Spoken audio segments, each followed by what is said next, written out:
Assalamualaikum warahmatullahi wabarakatuh. Perkenalkan, nama saya Faizatul Mardiah. Saya dari jurusan Pendidikan Bahasa Arab semester 4B. Baik, di sini saya akan menjelaskan tentang metode Samiyah.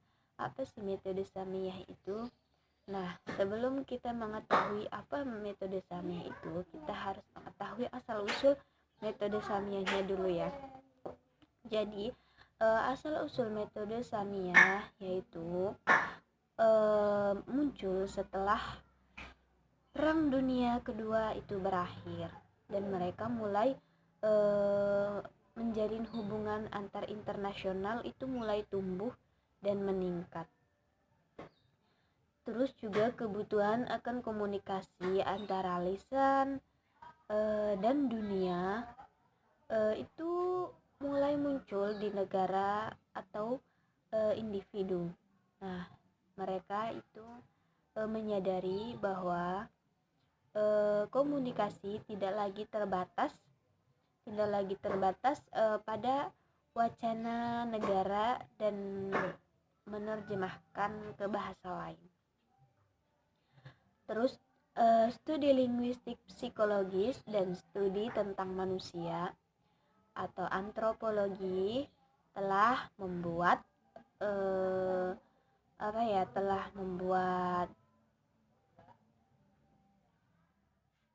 linguistik dan psikolinguistik tentang manusia telah membuat kemajuan luar biasa pada waktu itu. Dan pandangan ahli bahasa itu sudah menemukan metode dan menerapkannya, kemudian mengajarkannya.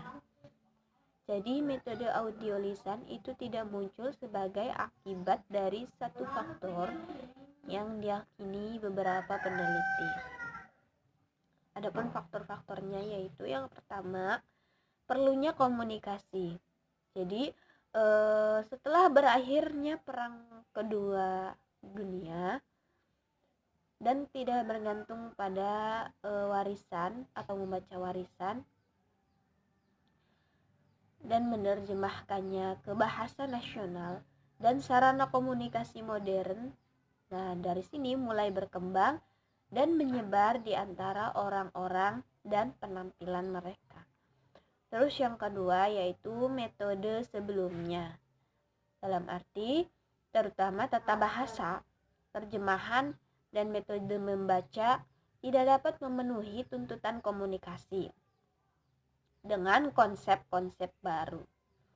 Bahkan selama Perang Dunia Kedua berakhir, perwira Amerika terkejut bahwa kemampuan banyak prajurit mereka berbicara bahasa asing dengan cukup lancar. Jadi si pemimpinnya itu terkejut bahwa prajurit mereka itu sudah bisa ngomong bahasa asing dengan lancar.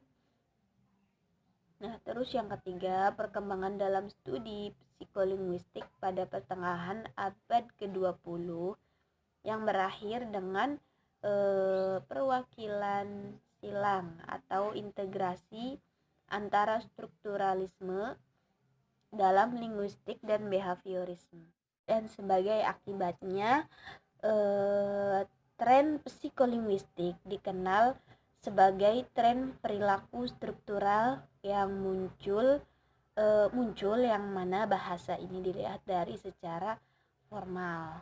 Nah, yang keempat yaitu pengembangan studi dalam antropologi dan budaya masyarakat.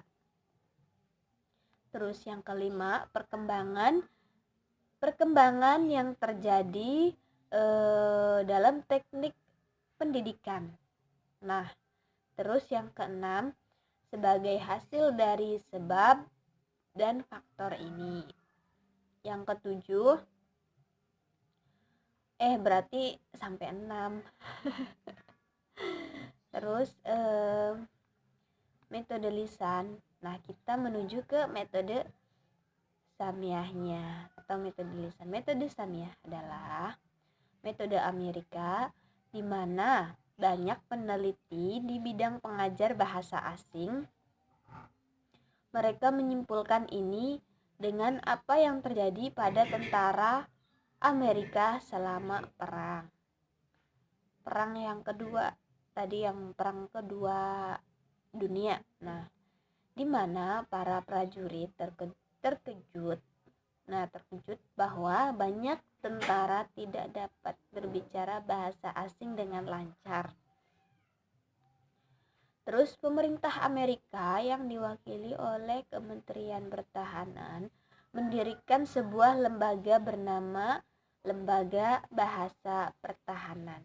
Nah, dari situ di mana program pelatihan khusus Angkatan Darat dilaksanakan dengan tujuan membantu para perwira dan prajurit dapat berbicara dan produktif. Terus mereka juga bisa menggambarkan bahasa yang akan diajarkan dalam deskripsi yang sepenuhnya konstruktif.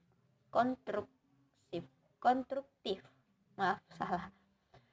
Terus tujuan dan fitur metode Samyah ini, yang pertama, metode ini didasarkan pada pendekatan perilaku struktural, di mana bahasa dipandang sebagai seperangkat simbol fonem yang diketahui oleh anggota masyarakat tentang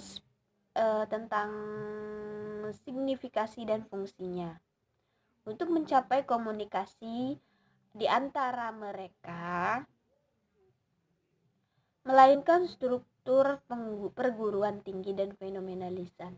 Terus yang kedua, pemilik metode ini melihat bahwa bahasa adalah sebenarnya dituturkan oleh penutur bahasa, bukan apa yang harus mereka pelajari atau bicarakan dari aturan, pola yang pada mereka olah badan,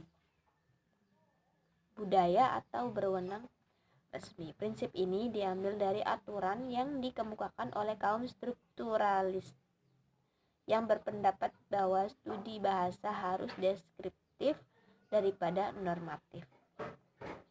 Nah, yang ketiga yaitu metode ini mengadopsi pada pandangan budaya para antropologi.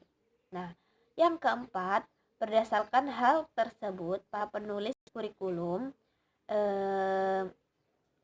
dan penulis buku membayangkan kata-kata formula dan struktur umum yang digunakan saat ini. Jika memang sehari-hari mereka melanggar atau ada yang melanggar ke kriteria fasih. Yang kelima yaitu metode ini melihat bahwa bahasa adalah seperangkat kebiasaan perilaku yang diperoleh seorang anak di lingkungannya. Terus yang keenam, bahasa adalah bahasa berbeda di antara mereka. Bahasa berbeda di antara mereka karena setiap bahasa tergantung pada sistem dan unsur-unsurnya. Terus yang ketujuh, pendidikan bahasa harus didahului dengan deskriptif.